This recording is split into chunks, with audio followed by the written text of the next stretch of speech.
L'Afrique a-t-elle passé un cap en Coupe du Monde? C'est le sujet, sinon le thème de cette semaine. Bonsoir et merci d'avoir choisi Gabon 24. L'émission, c'est Multisport 24. Pour en parler avec moi, en plus que ces 26 premières minutes, nous allons parler essentiellement de football, que ce soit de la Coupe du Monde ou alors au niveau local avec l'Assemblée générale de la sous-ligue de football d'Akanda. Pour en parler avec moi sur ce plateau, j'ai le plaisir de recevoir Valérie Ondoébé, qui est ancienne internationale gabonaise et capitaine de notre équipe nationale. Bonsoir et merci d'être sur le plateau de Gabon 24. Merci de m'avoir invité. J'espère qu'on va passer des bons moments ensemble à expliquer, disséquer, analyser. C'est toujours important d'avoir vos analyses, vous qui connaissez quand on parle de football, parce que vous avez été sur le terrain, vous connaissez ce que c'est la compétition. Et puis à vos côtés, il y a Juste Okumba qui est président de la sous-ligue de football d'Akanda. Monsieur, bonsoir et merci d'être sur le plateau de Gabon 24.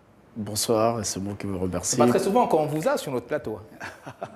Ah si, je vais peut-être pas tout le temps, mais je réponds toujours à vos invitations. D'accord, de toute façon, on espère qu'on a également de bonnes nouvelles de ce côté-là.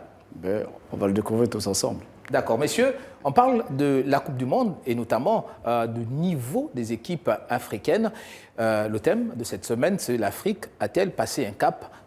Tout de suite, avant de regarder l'élément qui nous intéresse, qu'est-ce que vous pensez du niveau des équipes africaines pour cette Coupe du Monde 2022? Bien. On va dire que les équipes africaines ont connu des fortunes diverses. On avait dans ces 5 équipes des valeurs sûres de notre football. On en attendait beaucoup. On a vu de l'espoir au début. Et puis, on a constaté progressivement, de la première à la 3e journée, que les choses n'ont pas été très faciles pour certaines équipes. Il y en a d'autres également, comme le Maroc, le Sénégal, qui, à l'arraché, sont allés se qualifier.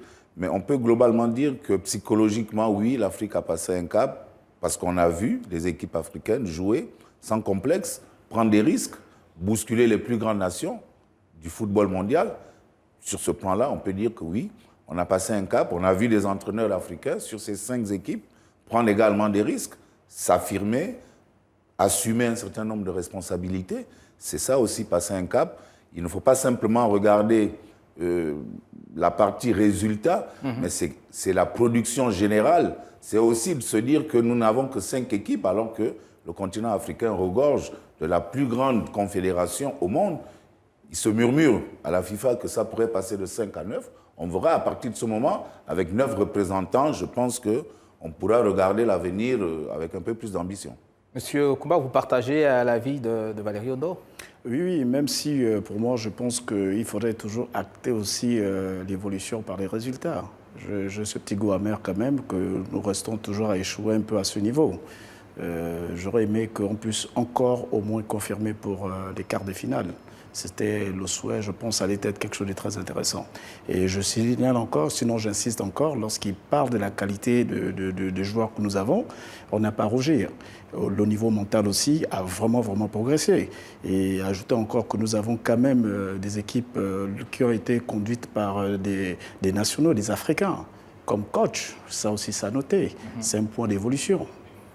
D'accord, mais tout justement, pour introduire cette émission, on va aller regarder, parce qu'on se souvient que là, malheureusement, les Lions de la Teranga ont perdu hier lors de leur 8e de finale, un événement qui a été vécu partout dans le monde, notamment au Gabon.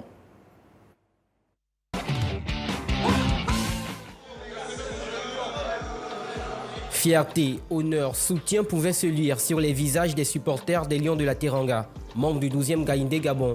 Le groupe des supporters sénégalais, à quelques heures du 8e de finale de la Coupe du Monde, les opposants à l'Angleterre. Pour cette rencontre, la représentation diplomatique du Sénégal au Gabon a mis en place un écran géant permettant à la communauté sénégalaise vivant à Libreville de pouvoir vivre cette rencontre comme s'ils étaient au Qatar. C'est sous le regard et les cris d'encouragement dignes de ceux des tribunes d'un stade de football que ces supporters ont assisté au coup d'envoi de la rencontre. Pourtant, auteurs d'une belle prestation, les hommes d'Aliou Cissé vont se faire surprendre à la 37e minute de jeu par un but de Jordan Henderson qui crée silence et désolation parmi les supporters. Le Sénégal est mené 1-0, puis 2-0 avec le 2e but des Anglais à la 45e minute. Déçu, le 12e Gaïndé Gabon croit tout de même à un retour des Lions. Donc on a vu qu'aujourd'hui, quand même, ça a été vraiment difficile puisqu'on avait un peu un problème de milieu. Le milieu a été vraiment faible. Le milieu a été faible quand même. On espère jusqu'à présent, puisque c'est la première mi-temps, on espère bien peut-être à la seconde mi-temps, ça peut aller. Au retour des vestiaires, désolation et inquiétude sont omniprésentes dans les rangs des supporters sénégalais. Une inquiétude justifiée, car à la 51e minute, les Anglais triplent la mise. C'est le coup de massue pour le 12e Gaïndé qui assiste à l'élimination des Lions de la Teranga, puisque le score de 3-0 sera maintenu jusqu'à la fin du match. C'est un peu difficile, c'est désolant, on peut dire, mais il faut dire qu'on est tombé sur une équipe très très forte, qui a été techniquement très forte et puis qui a eu beaucoup d'expérience aussi. Je pense que ça a beaucoup joué aussi sur le Sénégal. Le sport, c'est comme ça. Parce que la fois passée, on est en joie, nous tous. Mais aujourd'hui, l'équipe est perdue, mais on est toujours derrière l'équipe. Nous savons que c'est le football. Tu gagnes aujourd'hui, demain tu perds. C'est le football. Mais on a assumé que notre équipe, finalement, bon, il y a un peu de problèmes, mais j'espère qu'avec le temps, ça va aller. Les supporters sénégalais regrettent l'absence de Sadio Mané, qui, blessé, n'a pas pu participer à cette Coupe du Monde. Il faut aussi se rappeler qu'on a perdu, quand même on a perdu, mais Sadio Mané n'est pas venu, donc ça a beaucoup aussi marqué l'équipe. Hein, c'est ça, vraiment, les gens ne s'attendaient même pas à ce qu'on arrive au 8e de finale sans Sadio Mané. Nous comptons sur le Maroc en tout cas, pour l'Afrique encore, on n'a pas encore perdu. Le Maroc va aller de l'avant, j'espère, et va arriver à la finale aussi. C'est donc par une défaite 3-0 que le Sénégal quitte la compétition avec certainement un sentiment de regret. Car cette génération, soutenue par l'ambassade du Sénégal au Gabon et par le 12e Gaïndé Gabon, a des phrases à écrire sur le football mondial. Valérie Ndo, vous le disiez déjà à l'entame de cette émission, vous parlez déjà du Maroc et du Sénégal. Est-ce qu'il faut dire que l'absence de Sadio Mané aura quand même joué un gros tour à cette équipe sénégalaise? Écoutez, on est au 4e match. Hein. Il y a eu 3 matchs avant, donc ils ont bien pu jouer sans Sadio et se qualifier. Il fallait faire avec, c'est le football, c'est comme ça. Je pense qu'il faut être objectif hein, dans l'analyse de cette performance sénégalaise, où je crois que le Sénégal, champion d'Afrique, a tenu son rang. Et tombé sur l'Angleterre, qui est vice-championne d'Europe, qui a été demi-finaliste de la dernière Coupe du Monde, et qui est logée parmi les 5 grandes nations du football, perdre 3-0 parce que Aliou Cissé a pris des risques en allant chercher cette équipe anglaise un peu plus haut, en faisant un pressing de tous les instants. Mais forcément, ça voulait dire qu'ils allaient laisser des espaces derrière et le talent individuel et collectif de l'équipe anglaise a parlé. Et c'est comme ça, quand vous jouez les grandes équipes, dès que vous avez un problème de déplacement, de replacement, bien la qualité des joueurs, l'intelligence de jeu a profité aux Anglais, il faut le dire également, qui ont, avec un effectif de qualité très rapproché, peuvent se permettre de faire reposer certains joueurs et d'être à 100% près, ce qui en manquait un peu au Sénégal, un peu de fraîcheur physique parce que le groupe justement n'était pas étoffé. Sadio Mané n'est pas venu, mais le Sénégal, je pense, à mon avis, a tenu son rang. C'est vrai que le score est lourd, mais c'est ça la réalité du football et je crois que le Sénégal n'a pas à rougir d'avoir perdu les armes à la main face à cette équipe anglaise. Monsieur Juste Okouma, Valérie Ndo le dit, le Sénégal n'a pas à rougir, mais on a vu très bien dans ce reportage la grosse déception de certains supporters sénégalais. Est-ce que vous comprenez justement l'émotion des Sénégalais après l'élimination des Lions de la Teranga? Oui, je comprends, parce que lorsqu'on va dans une compétition, c'est pour la gagner, ou pour du moins aller le plus loin possible. Et puis, bon, ce que je peux ajouter encore, c'est que le Sénégal sans Sergio, c'est un autre Sénégal. Et avec ce jeu, c'est aussi une autre équipe, parce que rien que sa présence à lui, c'est une dissuasion pour l'équipe adverse. Donc, du coup, partir sans Sergio Mané, je crois que s'amputer un tout petit peu le Sénégal de ses atouts, et pas les moindres. Parce que nous parlons quand même d'un joueur qui, aujourd'hui, sur la scène internationale, mondiale, j'ai envie de dire même, a une position non négligeable, qui n'est plus à démontrer, qui n'est plus à parler ici. Je pense que si Sergio Mané était là, déjà pour le moral pour le Sénégal, et pour l'adversaire, il y a forcément une autre manière d'approcher le match. D'accord, on espère justement que le dernier rescapé africain, le Maroc, fera honneur. Elle joue quand même contre un grand du monde, l'Espagne, qui n'est pas une moindre équipe. Messieurs, est-ce que l'Afrique a-t-elle passé un cap? C'est le sujet. On se retrouve derrière. Aucune équipe africaine n'avait jamais joué véritablement de grands rôles dans les Coupes du Monde, où seule une équipe était la tête de gondole de tout un continent. Mais ça, c'était avant. Si le continent est représenté en Coupe du Monde depuis 1934 avec la première participation de l'Égypte et que le Cameroun en 1990, le Sénégal en 2002 et le Ghana en 2010 sont les équipes africaines qui ont atteint les quarts de finale, mais sans les dépasser. Depuis cette Coupe du Monde 2022 au Qatar, l'Afrique semble avoir dépassé un cap. Et c'est peu de le dire, car toutes les équipes du continent de Souldiata Keïta se sont très bien comportées durant le premier tour de cette Coupe du Monde de football. Pour la première fois de l'histoire de la compétition, les 5 représentants de l'Afrique ont engrangé au moins 4 points. La Tunisie, vainqueur du champion du monde en titre, la France, le Cameroun, tombeur du Grand Brésil et le Ghana ont tous fini à 4 points, alors que les Lions du Sénégal et de l'Atlas du Maroc finissent respectivement avec 6 et 7 points. Ces statistiques sur le plan comptable des équipes africaines au Qatar sont perceptibles. Le Cameroun, le Sénégal, le Maroc, le Ghana et la Tunisie comptent 7 victoires pour 5 défaites en 15 matchs joués, avec notamment 24 buts marqués ou 18 encaissés. Avec 2 qualifiés pour les 8e, le Maroc et le Sénégal, le continent africain égale sa performance de 2014. Si l'Afrique n'a jamais eu 3 équipes en 8e de finale du mondial, les équipes africaines ont prouvé que le plafond de verre a été brisé avec fracas. Au-delà des résultats au second tour des Lions de l'Atlas du Maroc et de la Teranga du Sénégal, cette Coupe du Monde, qui sera la dernière avec 5 représentants africains, a enfin révélé le potentiel du continent. Potentiel du continent révélé, mais quand même une petite déception, peut-être, Valérie Ondo, pour cette équipe du Ghana, qui, on a vu André Ayew dans les premières minutes du match, qui rate un penalty. On a eu l'impression de revivre 2010, ce quart de finale contre l'Uruguay. L'histoire s'est répétée et l'Uruguay a battu cette équipe du Ghana. Oui, bon, on va dire que le Ghana, moi je pense que le Ghana a surpris. On a vu ce Ghana moribond à la CAN, qui n'a pas passé le premier tour. Et déjà, de s'être qualifié face au Nigeria, ce n'était pas donné. Et ils ont quand même, dans ce laps de temps, pu construire une équipe solide, fiable, et qui est passée de très peu pour accéder au second tour. Maintenant, il y a des faits de match importants. C'est ça, justement, on joue les grandes nations, quand vous avez une fenêtre d'opportunité, il ne faut pas la louper. Parce que ce penalty d'Ayew peut changer, devrait même changer la physionomie du match. Et puis après, le talent, la qualité des joueurs également, uruguayens, Suarez et l'autre attaquant qui marque ce but-là. Mais c'est ça la réalité de la grande compétition. Et je pense qu'au-delà des défaites qui ne sont jamais bonnes, mais il y a beaucoup de choses à apprendre derrière. Il y a des murs qui se sont brisés. Aucune nation, aucun pays n'aurait imaginé un seul instant que le Japon puisse battre en même temps l'Espagne et l'Allemagne. Donc ça veut dire que psychologiquement, aujourd'hui, lorsque des petites nations, enfin les soi-dites petites nations affrontent des grandes, il n'y a plus cette barrière psychologique. Et ça, c'est important. Et les Africains l'ont compris. Maintenant, c'est sûr que sur 5 équipes, il n'y en a que 2 qui accèdent au second tour. Le bilan, on peut le dire, n'est peut-être pas positif, mais je crois que c'est avec les défaites également qu'on acquiert de la confiance, de l'expérience et qu'on prépare les victoires. Et je crois qu'avec 9 pays, puisque ça va s'accroître en termes de nombre de nos équipes, on aura toutes les chances de pourquoi pas arriver en demi-finale, parce qu'il faut quand même le dire, si nous avons 5 pays, par rapport aux 54 nations qui sont affiliées à la FIFA, la norme n'est pas respectée. Et que quand on regarde l'Europe, forcément, il va y avoir des équipes européennes. Elles sont 16. Il va y avoir des équipes européennes en demi-finale ou en quart-finale.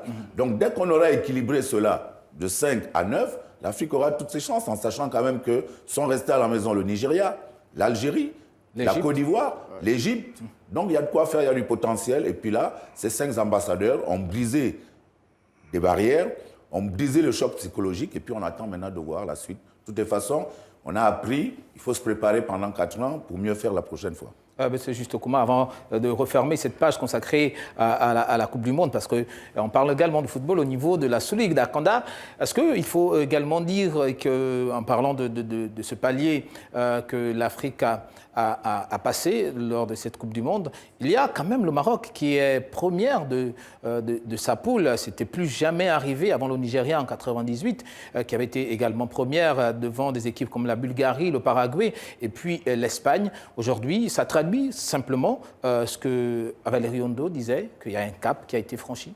Oui, il y avait un seul cap, parce qu'aujourd'hui, nous avons même plus de certitudes au niveau individuel de chaque joueur. Lorsque nous comptons dans des joueurs au niveau mondial, on compte en Afrique. L'Afrique fait partie. La preuve, regardez rien que les résultats au niveau du Ballon d'Or. Je crois qu'on n'a pas à rougir. Ça prouve qu'il y a des certitudes et c'est juste un problème, même le côté mental. Nous avons pu, j'ai envie de dire, prendre vraiment une autre dimension là-dessus. Je pense que légitimement, on n'a pas à rougir et que vraiment le cap, il est réellement franchi.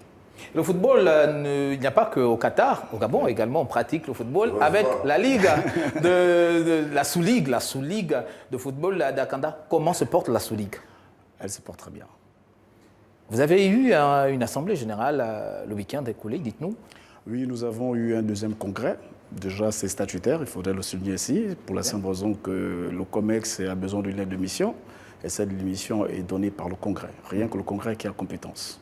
Nous avons eu ce qui prouve encore qu'elle se porte bien, parce que nous avons été sollicités par 14 associations pour intégrer la suite de football à Kanda. C'est des signes extérieurs qui ne trompent pas qu'il y a une qualité en termes d'organisation. Et voilà, au sortir de ce congrès, nous avons évidemment, on a pu prendre des très grandes décisions, évidemment, qui vont impacter sérieusement sur l'avenir de la suite du football d'Akanda. Avant de parler de cette décision, on va revenir forcément sur certaines de ces décisions, parce qu'il y a également qu'il y a désormais une Ligue nationale de football féminin. Est-ce qu'au niveau de la Sous-Ligue, on y pense également? Je vous propose de regarder ce reportage qui retrace, qui revient, qui fait le compte-rendu de l'Assemblée générale de la Sous-Ligue d'Akanda de ce week-end. La Sous-Ligue de football d'Akanda a tenu son deuxième congrès ordinaire samedi dans la capitale gabonaise. La révision de ses statuts, celle du règlement intérieur et la mise en place du statut juridique de cette institution de football étaient, entre autres, à l'ordre du jour. Des points pour la plupart validés à l'unanimité par l'Assemblée. Il était aussi très important de pouvoir faire le rendu de la saison 2019-2020, parce qu'ils nous ont donné une lettre de mission. Notamment, dans cette lettre de mission, il y avait une urgence, c'était de structurer la maison. Donc, il y avait un préalable, je vais dire obligatoire, c'était de constituer le cadre juridique de la suite du football d'Akanda. Nous l'avons eu et il était important de donner la primeur au Congrès qui nous a mandaté et qui nous a accordé cette mission, de pouvoir leur restituer justement le rendu de cette mission. Occasion également pour l'Assemblée générale de marquer l'importance de l'institution qu'est la Sous-Ligue de football d'Akanda à quelques clubs affiliés qui se seraient éloignés des règles déontologiques en matière de respect. Les statuts sont clairs. Lorsque vous avez des clubs qui ne respectent pas leurs obligations, le statut les écarte systématiquement. C'est le cas de deux clubs, ACL et Talent d'Or. Talent d'Or qui s'est vu sauvé par la clémence du Congrès parce qu'il a fait preuve de modestie. Ce n'est pas le cas de ACL et c'est des attitudes que le Congrès ne peut pas admettre. Autre point évoqué, le retour sur les stades avec le début des compétitions de cette organisation de football dans la commune d'Akanda. Un retour imminent qui se fera dans les prochaines semaines au grand bonheur des jeunes footballeurs de cette commune de la capitale gabonaise. Voilà, des grandes décisions ont été prises lors de cette assemblée. Dites-nous, parlez-nous, de quoi s'agit-il exactement ? Bon, déjà, c'est de pouvoir, au niveau, dans le cadre juridictionnel, qu'il fallait déjà intégrer le fait que nous avons une déclaration, une récépissé définitive, je veux dire, et il fallait l'intégrer dans nos statuts.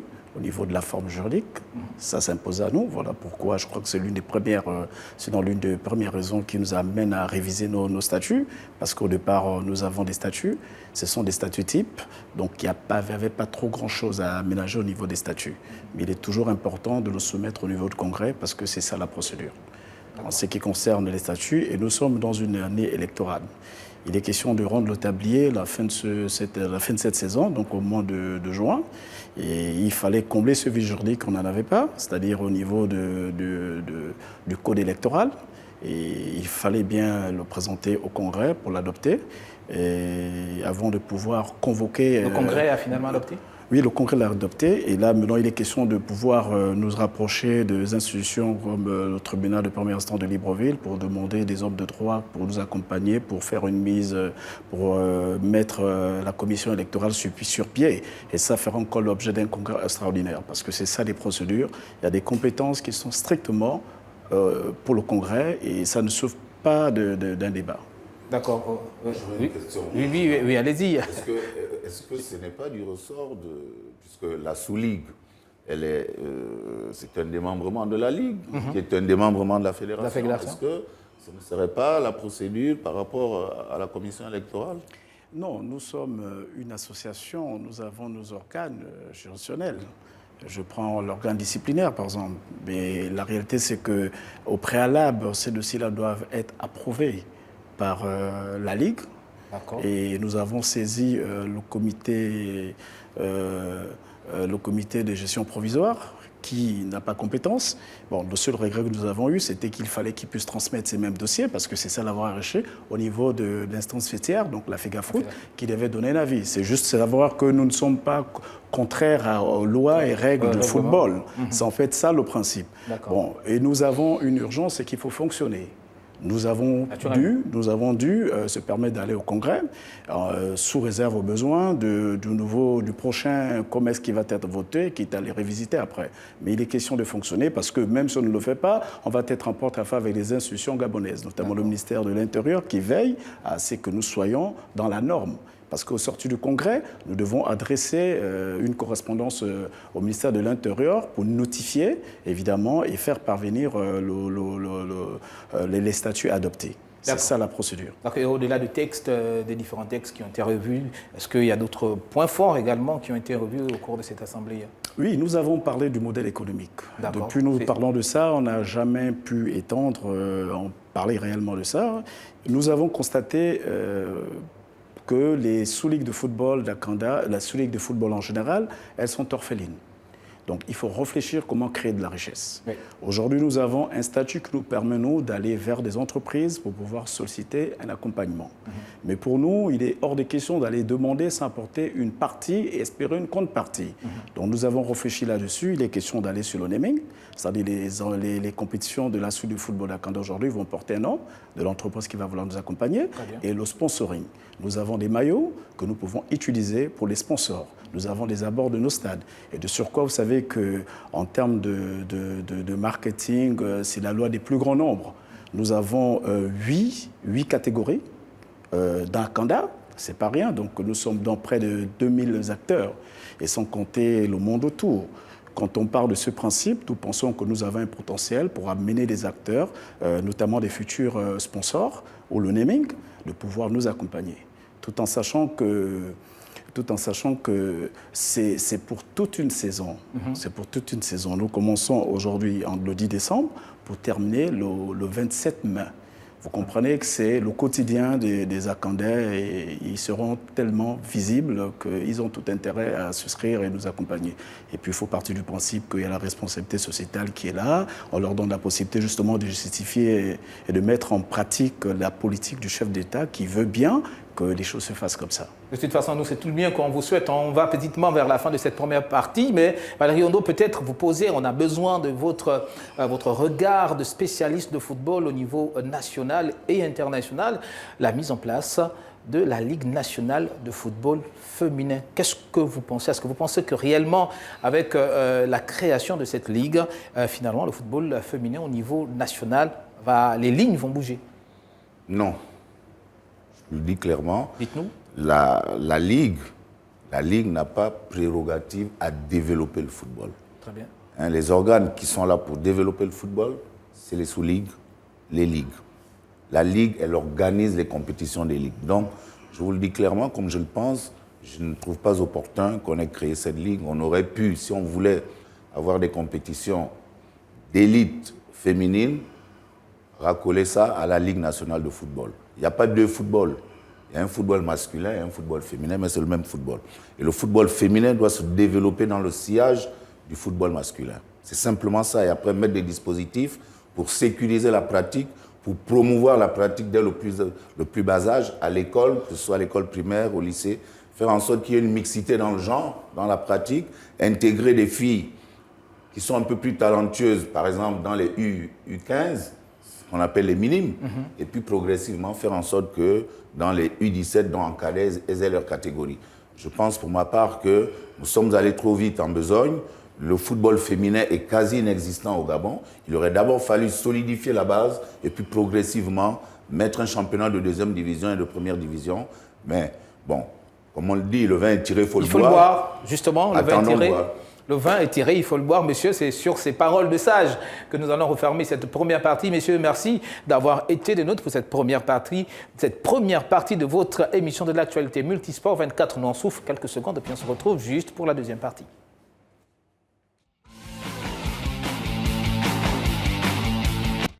Allez, c'est l'heure de votre deuxième partie. L'émission, c'est Multisport 24, votre émission de l'actualité sportive. Et puis, du beau monde sur ce plateau pour cette deuxième émission, puisque cette deuxième partie d'émission, puisque j'ai le plaisir de recevoir Monsieur Freddy Lépine, qui est, lui, expert mondial de Muay Thai.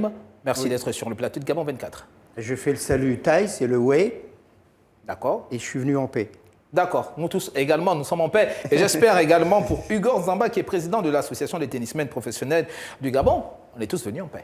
En paix, toujours. Merci. Alors, comment ça va? Ça va bien, vous? Le week-end a été très mouvementé de votre côté, oui, dites-nous. Très mouvementé toute la semaine, avec une très belle finale ce samedi, où on a pu voir Tinga Wolfgang contre Lebenjo Wilfred. Et on a assisté à vraiment un très beau match de tennis. D'accord. Ben dites-nous, ce match de tennis, c'était dans le cadre du tournoi que vous avez organisé. Effectivement, effectivement. Donc l'ATPG a pensé, parce que depuis l'ATPG, c'est l'association des tennismen professionnels du Gabon, voilà, qui existe aujourd'hui, ça fait 2 ans. Donc c'est un groupe de réflexion et des joueurs. On a pensé, on a vu un peu le besoin, on a ressenti le besoin de manque de compétition. On s'est dit, il faut bien que nous-mêmes prenions les choses en main, étant donné que la fédération gabonaise de tennis n'est plus en actif comme auparavant. Donc nous avons décidé de prendre les choses en main. Et c'est la deuxième compétition de l'ATPG. Et nous avons écrit à la fédération gabonaise de tennis pour avoir un classement national qui nous a donné son aval d'organiser ce tournoi et qui sera reconnu au sein de la Fédération gabonaise de tennis. D'accord.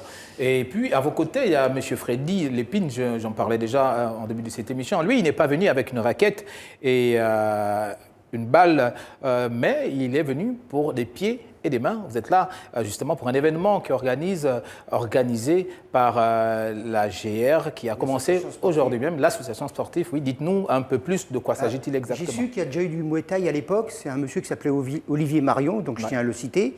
Là, je suis venu pour des conférences. Je suis venu en même temps pour faire 3 stages, en plus de la conférence GR, et aussi un stage national pour essayer d'unifier. On parle de Muay Thai, mais il ne faut pas oublier que le Muay Thai peut se marier avec d'autres disciplines comme le MMA, parce que j'entraîne des gens de MMA. En Thaïlande, par exemple, des gens comme Conor McGregor, Patrice Carteron, et d'autres, même de la boxe anglaise. Ce qui est important, c'est que la discipline, elle ait une reconnaissance, c'est le cas en France. Et en même temps, moi, je viens, parce que aussi, comme je prépare les concours de pompe et traction Maudion, c'est histoire de faire voir qu'à passer un certain âge, plus de 71 ans, on peut être encore en certaines formes. Donc, le but, c'est de faire des stages, préparation physique, ce que j'ai expliqué tout à l'heure, et rappeler l'historique et l'origine du Muay Thai, qui est l'art des 5 mouvements, enfin, pieds, poings, coudes, genoux, projection. C'est la première fois au Gabon? Oui. Dans le cadre de... oui, j'ai beaucoup voyagé, mais comme j'ai le côté curieux, on m'a dit, tu vas revenir, ah, tu vas aller au Gabon? Je fais oui. Ah, fais attention. Bah, du moment où tu m'as dit de faire attention, je vais venir. Et j'ai eu raison parce que j'ai eu un accueil formidable. Et ici, il y a une passion quand même qu'on a tendance un peu à perdre en métropole, la passion du sport et des arts martiaux. Et donc vous avez trouvé cette passion dans le peuple gabonais, passionné? Oui, parce que hier, je suis allé voir, j'étais invité par Maître Park du taekwondo. Il y a eu 900 combats. Il m'a demandé ce que je remets une médaille. J'ai vu là qu'il y a un engouement qu'on a un peu perdu. Enfin, moi, je ne l'ai pas perdu, parce qu'à un moment, je le garde. Mais, vous êtes très jeune aussi, après, ouais, il faut rappeler. Ça fait plaisir. Mais donc, ici, et en plus l'accueil, parce que ce n'est pas le tout de venir, de faire des stages. D'accord. Mais après, il y a l'accueil. Formidable. C'est du plaisir. Et puis, comme je le dis, voyager, pour moi, c'est que du bonus au temps qui passe. D'accord, très bien.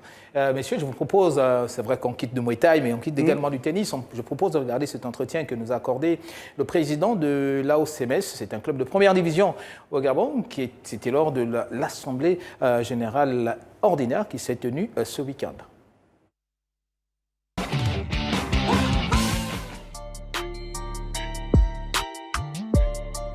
Dans mon programme d'action, il y a 3 piliers: restructurer, former et appliquer.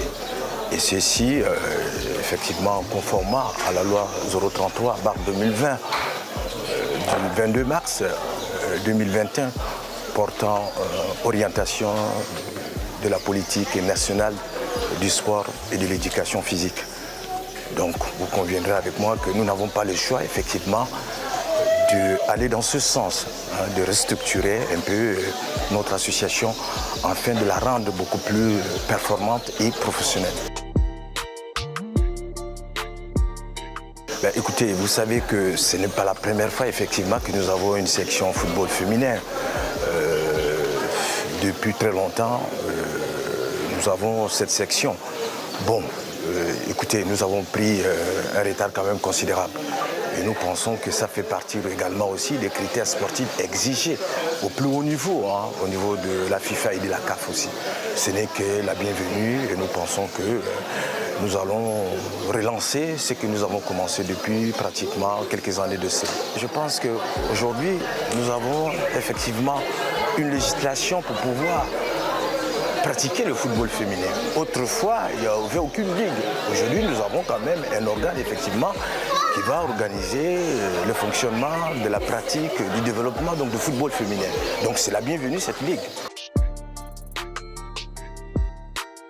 Les défis sont beaucoup plus externes, pas internes, mais ce sont les 2 volets, effectivement, qu'il va falloir préparer de façon sereine, progressivement, effectivement. Ce n'est pas un projet aussi, il faut le dire, aussi facile, aussi simple. Parce que vous savez qu'au niveau des associations, on a du mal déjà à essayer de réunir, si vous voulez, toutes les conditions pour pouvoir bâtir une association sportive. Maintenant, la mutation va effectivement nous amener à une autre école, si vous voulez, la façon de voir un peu le fonctionnement. Voilà pourquoi, dans ce pilier, je disais, nous allons améliorer le fonctionnement, effectivement. Il y a un nouveau environnement sur le management, il y a un nouveau environnement sur le cadre juridique qui va favoriser, effectivement, l'appui que nous pourrons avoir dans ce cadre juridique qui va naturellement nous permettre, pourquoi pas, d'avoir des partenaires, qui va nous permettre, pourquoi pas, d'avoir des grandes entreprises, effectivement. Il faut donc, dans un premier temps, introduire, si vous voulez, l'environnement juridique qui cadre avec, aujourd'hui, le nouveau modèle que nous voulons ou que les plus hautes autorités ont bien voulu, effectivement. Il nous revient donc de notre part, effectivement, d'inciter, d'orienter et d'amener les gens à être performants, effectivement, en ce qui concerne les métiers du football également aussi. Voilà, c'était l'entretien que nous a accordé Jean Bosco Alabafal, qui est président de l'AOCMS, club de première division au Gabon. On parle de football. Et puis, sur ce plateau, on ne parle pas de football, on parle de tennis et également de Muay Thai. En parlant de tennis, le tournoi s'est achevé. Il y a eu combien environ de participants? Est-ce que, comment vous trouvez l'engouement de Gabonais autour de ce sport? Oui, il faut reconnaître que, franchement, on sort de la Covid qui a paralysé le monde entier. Et il y a beaucoup d'athlètes qui ont beaucoup arrêté parce que 2 ans sans pratiquer le sport, 2 sont découragés. Et là, nous sommes en train de relancer les activités pour qu'au moins les joueurs puissent revenir. Et nous avons pu enregistrer 64 joueurs. Donc, 64 joueurs. Combien de catégories Nous avons eu toutes les catégories, donc jeunes garçons, les jeunes garçons de 14 ans et moins, filles de 14 ans et moins. Nous avons aussi pensé aux vétérans, 35 ans et plus, et la catégorie senior. D'accord. Alors dites-nous, vous avez parlé de la Covid qui a fait en sorte que beaucoup soient un peu découragés, s'éloignent des cours. Comment vous faites? Quelle est la stratégie que vous mettez en place pour essayer de ramener tout le monde? Est-ce qu'on se contente juste d'organiser des tournois ou il y a peut-être, je vais le dire comme ça, du porte-à-porte, peut-être aller dans les écoles, je ne sais pas comment ça se passe, dites-moi. Oui, merci de rebondir sur la question. Parce que l'objectif de l'ATPG, c'est d'aller dans les écoles, la formation. D'accord. Vous savez, on ne peut pas organiser si on ne forme pas. Il faut former pour le long terme. Et c'est la raison pour laquelle on implique beaucoup les jeunes dans tout ce que nous faisons. Dans toutes les compétitions que nous organisons, on implique beaucoup les jeunes. Et il n'y a pas que la TPG, il y a aussi l'association Mal en Gabon qui fait la même chose que nous. Donc on base plus sur la formation parce que nous, aujourd'hui, nous sommes en fin de carrière. Quelle sera notre relève? C'est la question qu'on se pose à chaque fois. Donc raison pour laquelle on se projette plus sur la formation. Mine tennis à l'école, mais tennis entreprise, tout ça. Donc on forme beaucoup des jeunes. D'accord. Monsieur Freddy Lépine, permettez-moi de me tourner vers vous. Vous êtes un expert mondial. Les Gabonais veulent connaître qui est véritablement Monsieur Freddy. Alors, pour faire simple, ma première ceinture noire, je l'ai passée en 1972. Quand même. Voilà. Je n'étais même pas encore en projet. Voilà, mais juste avant même le décès de Bruce Lee, parce qu'il est mort 2 ans après. Et, parce qu'après, il y avait la boxe, la lutte, et un peu le judo et le karaté. J'étais attiré par le karaté, par le côté rigide, très... Vous avez pratiqué tous ces arts? Oui, après j'ai fait du full, du kick, de la boxe française. J'allais m'entraîner à l'anglaise, à l'INSEP, pour la boxe anglaise, à l'Institut national du sport. Et le Muay Thai, c'est devenu, parce qu'à l'époque, j'allais beaucoup m'entraîner en Hollande, mais je me suis aperçu que les Hollandais allaient où s'entraîner? Ils ont appris où le Muay Thai? En Thaïlande. Donc après, j'ai fait jusqu'à 28 voyages en Thaïlande. Le Covid, comme je disais, ça m'a arrêté pour les autres. J'ai été aussi superviseur pour les championnats du monde avec Pascal Mathieu pour le Muay Thai, à Ayutthaya et Bangkok. Et après, j'ai vraiment compris que c'est quand on va à l'origine qu'on comprend vraiment les valeurs du Muay Thai. Et autre chose aussi, 2024, c'est aux Jeux olympiques démonstration, mais c'est dans les futurs Jeux olympiques, le Muay. Donc il faut le structurer, il faut s'adapter aux règles évidemment des JO. Et je pense que ça va être une grosse évolution. Ne pas oublier quand même, il y a 155 pays qui le pratiquent, le Muay Thai. Moi, je donne des cours de Muay Thai, par exemple, adaptés pour la fédération de MMA avec Lionel Bregelin et Johnny Frachet, pour que ce soit adapté au MMA. Parce que c'est un peu comme si je reste dans mon coin, enfermé à ma discipline. Non, ma discipline doit s'ouvrir aux autres. Mais pour qu'elle s'ouvre aux autres, il faut que je comprenne ce que c'est que le taekwondo, que le karaté, que ci, que ça, ou la lutte. D'accord. Et donc, du coup, il fallait toucher un peu... En Tchétchénie, j'ai regardé comment, et je peux faire la leçon. À Miami, j'ai fait la leçon. Après, il y a un travail de leçon. Attention, un grand coach, ce n'est pas forcément un grand champion. Chacun son rôle, chacun sa place. Justement, on le voit surtout dans le football. Oui. Ça se vérifie. Souvent, voilà. Et c'est important. C'est-à-dire que j'étais un moyen Nakmuay combattant, malgré que j'ai fait 3e, j'ai fait un peu Europe et tout. Mais je me suis reconverti. Et après, on trouve sa vocation en mûrissant, en passant des diplômes d'État, en voyageant et après en se formant. Je continue à me former. Mon dernier diplôme, j'ai passé à quel âge? Allez, dites-nous. 69 ans. 69 ans. J'ai passé 4 diplômes d'État, le dernier, c'est à 69 ans. Et un diplôme que les gens ne pensaient pas que j'irais faire, c'est quoi? Le MMA. Parce que maintenant, c'est structuré en France, c'est repris par la boxe anglaise. Je voulais comprendre la méthodologie. Donc, je suis allé voir la lutte, je suis allé voir. Comme j'ai une prothèse de genou, il y a plein de choses que je ne peux pas faire. Mais il faut comprendre la discipline pour pouvoir l'intégrer au niveau travail de leçon pugilistique. D'accord. Et quel est votre rôle, justement, pendant votre séjour? Vous êtes déjà là pour combien de temps au Gabon? 3 jours. Essentiellement. J'ai fait une conférence, j'ai fait un stage ce matin avec les militaires. D'accord. Après-demain, j'ai un stage national, on m'a dit qu'il y a déjà 150 personnes d'inscrits. D'accord. Militaires et civils ou civils seulement? Tout le monde, c'est ouvert. Parce que, je vais vous dire, moi on me dit, tu viens, il faut qu'il y ait une invitation, un droit d'entrée. Ah, non, je viens, ça ne se passe pas comme ça. Tout le monde est bienvenu. Tu fais de l'anglaise, tu fais du judo, tout le monde est bienvenu parce que c'est une façon de le faire découvrir. Donc le stage est ouvert à tout le monde, pas forcément les pratiquants du Muay. Oui, je trouve que c'est plus intelligent parce que non seulement ça me permet de rencontrer des gens différents, puis certains, d'après... Il faut bien penser que moi, à mon âge, j'ai plus la souplesse que pour avoir un jeune du taekwondo, par exemple. Bien sûr. Le sport aérien. Ce qu'il faut, c'est adapter par rapport à l'âge et au temps qui passe. Mais ça ne veut pas dire qu'en vieillissant, on ne garde pas une certaine agilité et souplesse. De toute façon, on va avoir l'occasion certainement de vérifier tout au long de cette émission. Je vous propose, puisque sur Multisport 24, il n'y a pas que de tennis, il n'y a pas que de Muay Thai, le reste de l'actualité, c'est maintenant.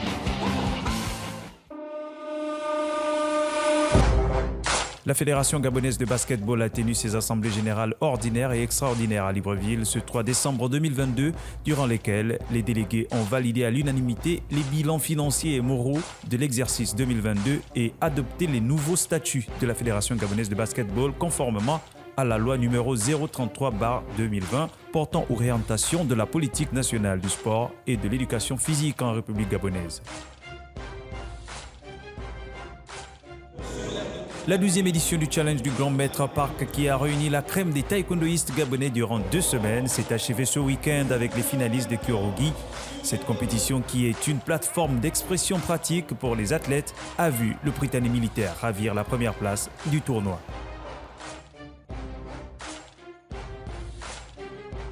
Le premier Open de boxe arabe de Libreville, organisé par Eric Elabekale, s'est tenu ce week-end. Ainsi, les adeptes de boxe arabe ont repris du service après une longue trêve observée due à la crise sanitaire de la Covid-19.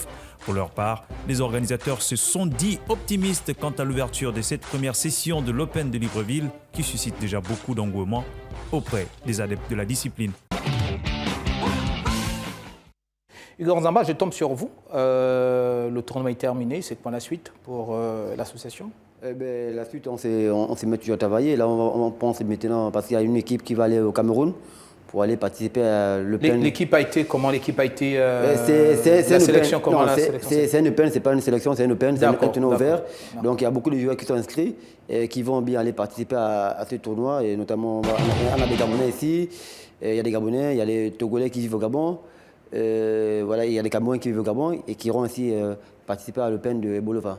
La 10e édition. D'accord. Alors dites-nous, quelles sont les principales difficultés que vous rencontrez dans l'exercice de vos fonctions, dans cette volonté de vouloir mettre en avant le tennis au niveau du Gabon? Oui, vous savez bien, comme je l'ai dit la dernière fois, le gros difficulté que nous rencontrons, c'est les finances. D'accord. Vous voyez, vous vous rappelez, lorsque nous sommes allés en Coupe Davis, la dernière Coupe Davis. Cameroun? Non, au Cameroun, effectivement. C'est moi qui étais obligé de payer les frais. Les frais de transport, restauration, hébergement et tout. C'est sorti de mes frais. Étant donné que j'étais le capitaine, donc les joueurs étaient là. On avait écrit au ministre du Sport, on a parlé de suite. Donc vous voyez qu'on était déjà inscrits, on ne pouvait plus se retirer. Sinon, il fallait à tout prix partir. Donc on a fait une équipe, on va dire militaire, de 2 joueurs et un capitaine. Et au départ, on était... Et comment ça se passait finalement dans tout ce tohu-bohu? Est-ce que les performances avaient quand même été... Écoutez, on a fait le mieux qu'on pouvait. Ils sont allés arriver avec 2 joueurs et qui ont joué quasiment tous les matchs sans repos. Et on a quand même occupé la 6e place. Sur 8, on a occupé la 6e place. On a perdu hier devant le Cameroun. Donc c'est pas mal, les résultats sont pas mal. Déjà qu'on n'a pas eu de préparation, on n'a rien eu, comme il se doit pour une équipe qui va représenter ces genres de compétition de haut niveau.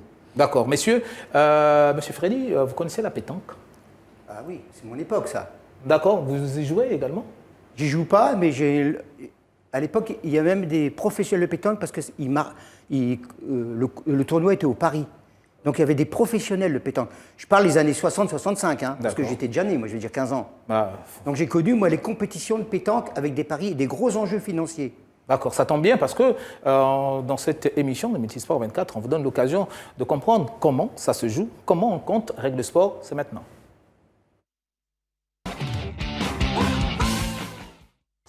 Activité estivale ouverte à tous, la pétanque est une discipline présente au Gabon depuis les années 1990 et qui peut être pratiquée sur des surfaces multiples. Salut à tous et merci de nous rejoindre sur ce numéro de Règles de sport orienté côté pétanque. Avec nous pour en parler, Guillaume Guessan Badinga, il est le président de la Fédération gabonaise de pétanque. Avec lui, on fera le tour des règles de cette discipline. Allez, suivez-moi pour plus d'explications. La pétanque, c'est un jeu passionnant qui consiste simplement à lancer une boule en direction d'un cochonnet à une distance de 6 à 10 mètres et étant évidemment dans un cercle d'un diamètre de 35 à 50 cm. Les boules sont en acier d'une taille de 70 à 80 mm et d'un poids de 90 à 800 grammes. Alors Guillaume, qu'en est-il de l'espace de jeu? Explication. Pour jouer à la pétanque, nous avons des tracés qui sont faits de façon artificielle, donc des terrains qui sont construits du sud du 15 sur du 4, donc de longueur 15 mètres et largeur 4 mètres.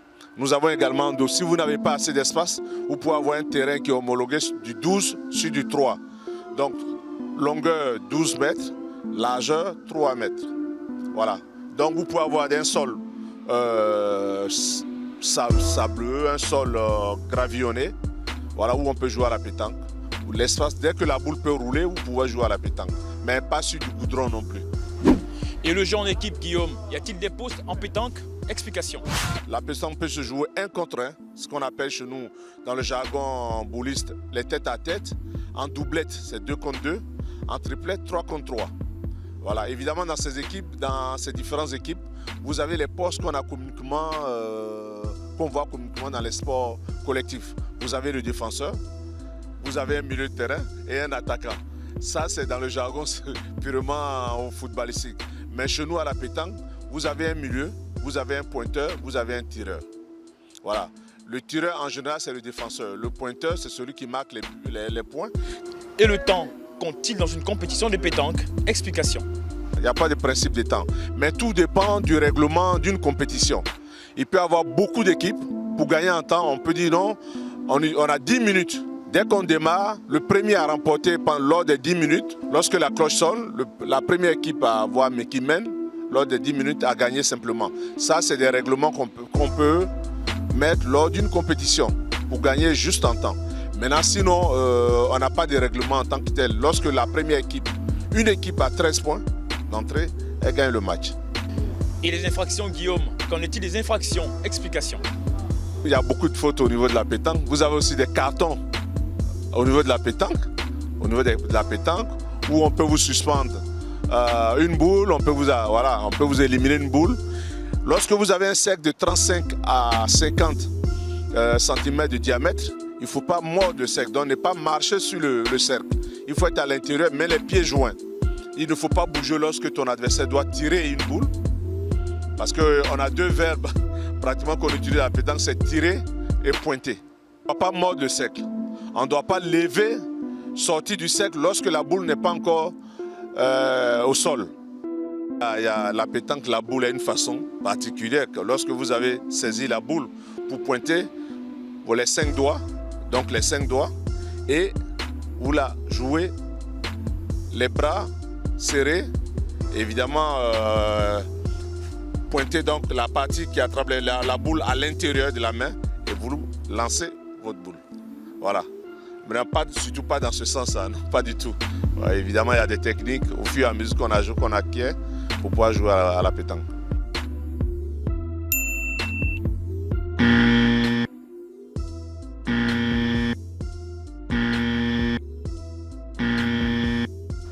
Merci Guillaume pour toutes ces explications autour de la pétanque, cette discipline passionnante. On espère vous retrouver sur un terrain de jeu pour pratiquer cette discipline. Quant à moi, je continue mon entraînement.